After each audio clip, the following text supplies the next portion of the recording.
Hi, folks. Welcome to Writing, Chats, and Friends. Today, Monica and I thought we'd talk about what I think of as junk. Now, please understand, I don't mean that in a pejorative way.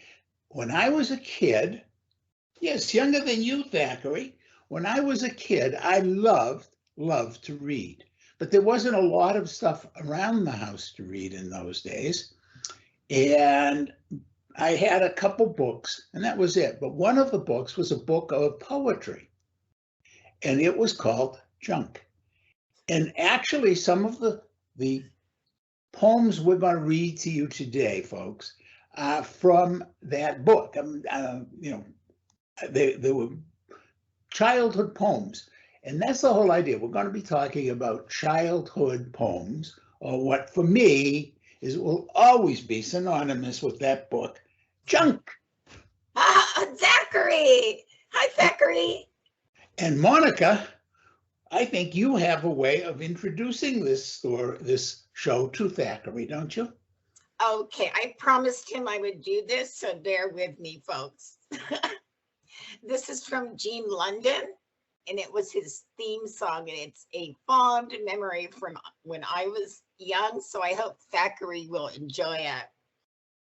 Let's pretend that it's story time, and I'll tell a tale to you. I'll tell you a story of make-believe and hope all your dreams come true.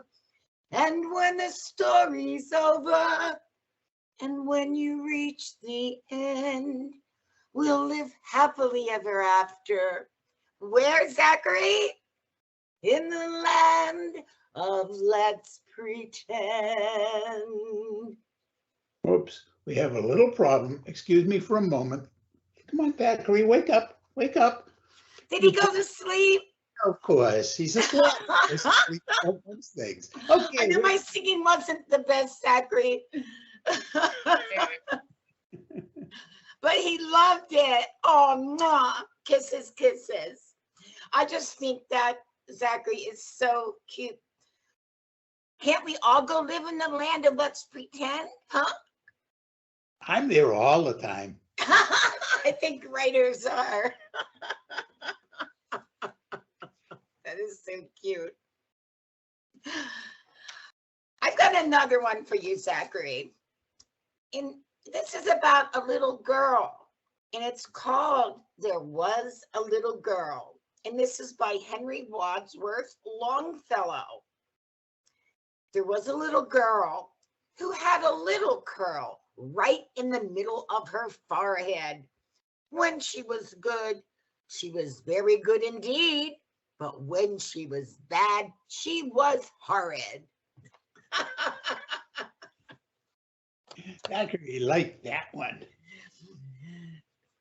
Can I understand you have one that I think many people might know of? Well, I think they know Annie? a little indirectly of, because of course everybody has by now seen the play Annie, because Yes. every kid's theatrical group in the country, in the world, probably has put Annie on. And of course the comic strip Little Orphan. But what people don't know is that it also comes from a poem. This poem by another American author, James Whitcomb Riley, and it goes like this. Little orphan Annies come to my house to stay, to wash the cups and saucers up and brush the crumbs away, to shoo the chickens from the porch and dust the hearth and sweep, to make the fire and bake the bread, to earn her board and keep. Well, all us other children, when the supper things is done, we sit around the kitchen fire and has the mostest fun, listening to the witch tales that Annie tells about, and the goblins will get you if you don't watch out. Oh. There was a little boy who wouldn't say his prayers, and when he went to bed at night, away upstairs, his mammy heard him holler, and his daddy heard him bawl, and when they turned the covers down, He wasn't there at all. They searched him in the attic room and cubbyhole and press, and even up the chimney flue, and everywheres, I guess. But all they ever found of him was just his pants and roundabouts, and the goblins will get ya if you don't watch out. Thackery, it's okay, Thack. Who always laughed and grinned and made fun of everyone, of all her blood and kin. And once, when there was company and old folks was there, she mocked them and she shocked them and said she didn't care. And just as she turned on her heels to go and run and hide, there was two great black things a-standing by her side.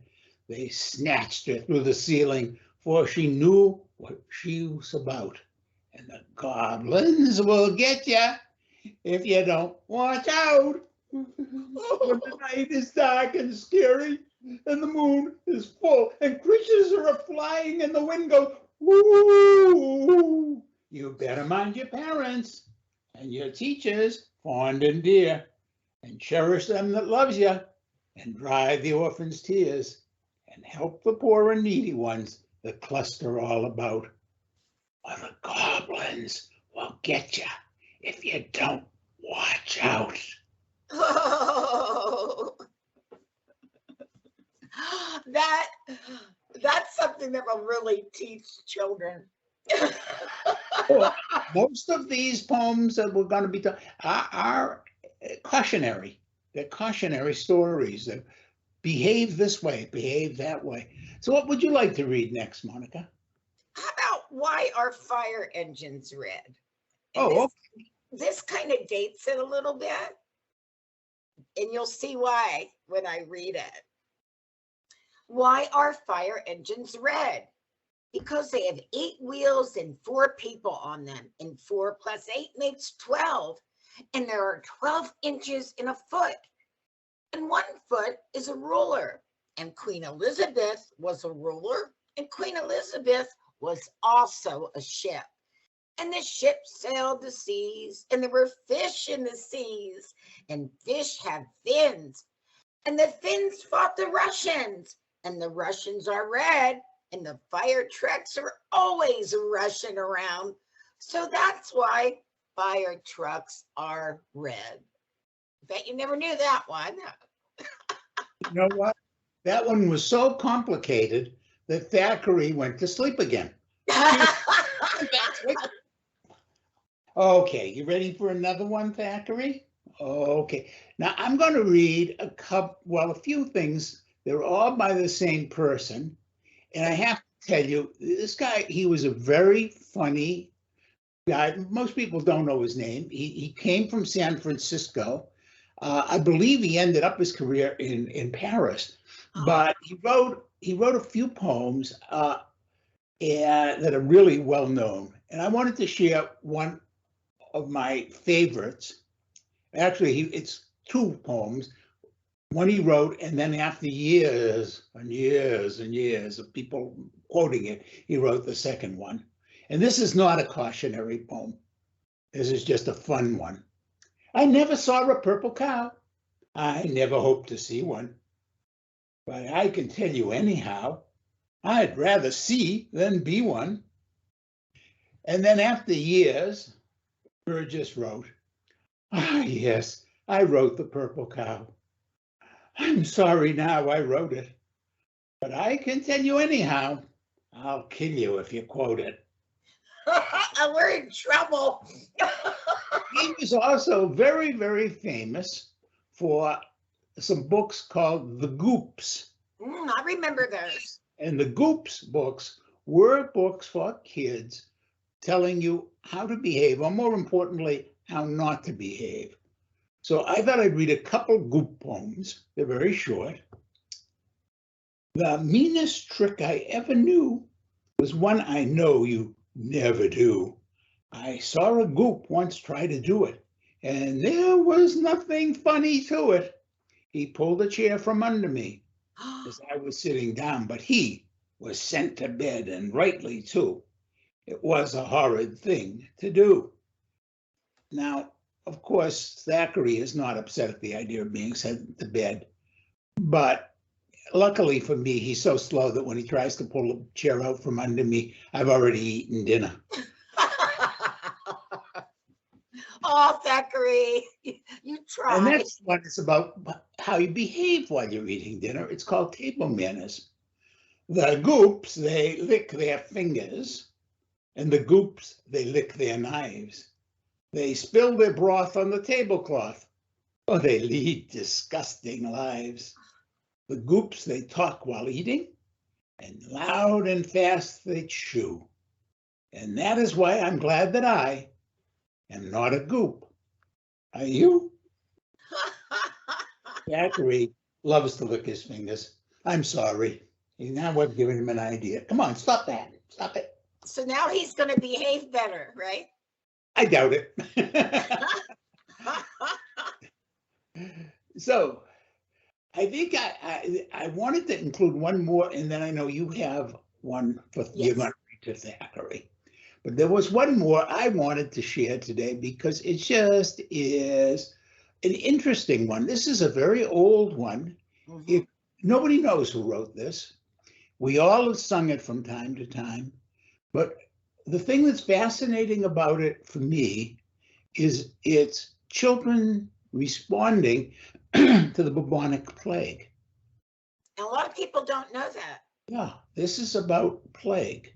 And how to know when you have plague and things like that. It's called Ring Around a Rosies. And a rosie was actually like it looked like a hive or an infection, a pock, and you would get these, and they would have a red ring around it. That was one of the things that made it unique. And that was, of course, the big diagnostic mommy and daddy would look for. Or not everybody, because adults were also getting it. Ring around the rosies, a pocket full of posies, a tissue, we all fall down. The king has sent his daughter to fetch a pail of water, a tissue, we all fall down. The robin on the steeple is singing to the people, a tissue, we all fall down. The wedding bells are ringing, the boys and girls are singing, a tissue, we all fall down. And of course, that's to remind us all that when we are sick, we should blow our nose into a tissue. Yes. Better actually a disposable tissue than a handkerchief. You know, handkerchiefs were very common in the old days, and but they didn't use them the way we use them now, because people knew that they wanted to hand their handkerchief, the men wanted to hand the handkerchief to the woman to dry her tears, and the woman wanted to hand her handkerchief to the man as a favor, as a show of love. I never knew that one. I knew the one about the tears. How about that? So you didn't want a dirty handkerchief. No. So you used tissues, which, of course, if you lived in the countryside, that might be a corn husk or something. But then if you lived in the countryside, you didn't have a handkerchief anyway.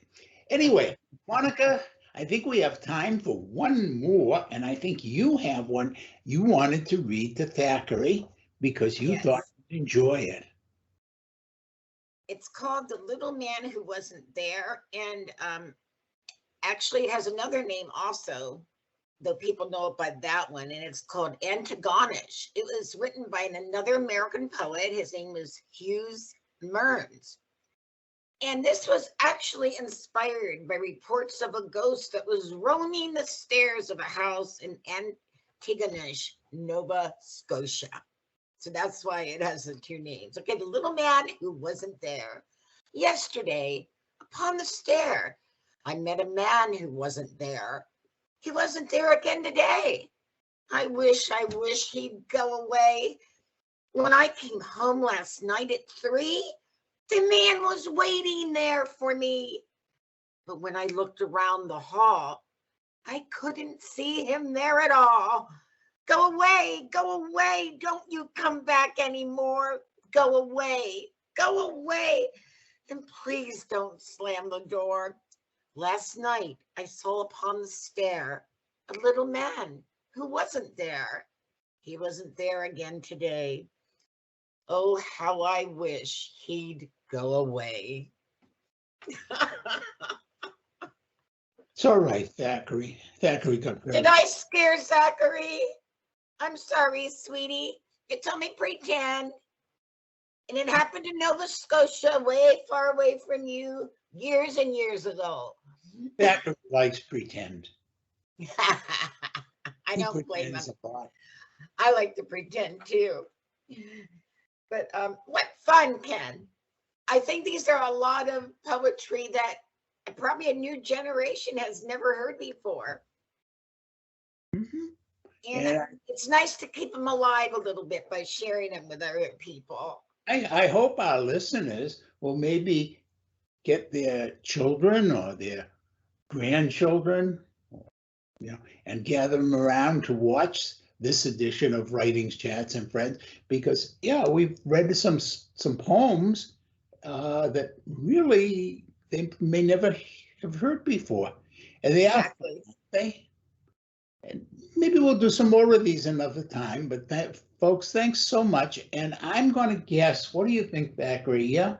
I'm going to guess that after the show, Monica is going to have something else for you folks to watch. Oh, yeah. Okay, what a great day this has been, especially for Thackeray, because he loves getting on the show and saying, hello, folks, and goodbye, folks. Bye, folks. Hope you enjoyed it. And here's a little treat for you. Take care, Ken. Bye, Zach.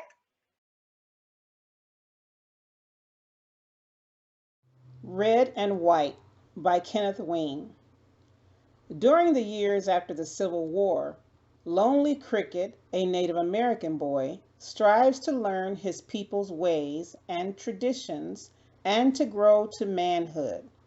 This is a difficult task for any youngster, but Lonely Cricket is coming of age in a world that is changing, one in which Euro Americans are determined to change Indians into reflections of the white world.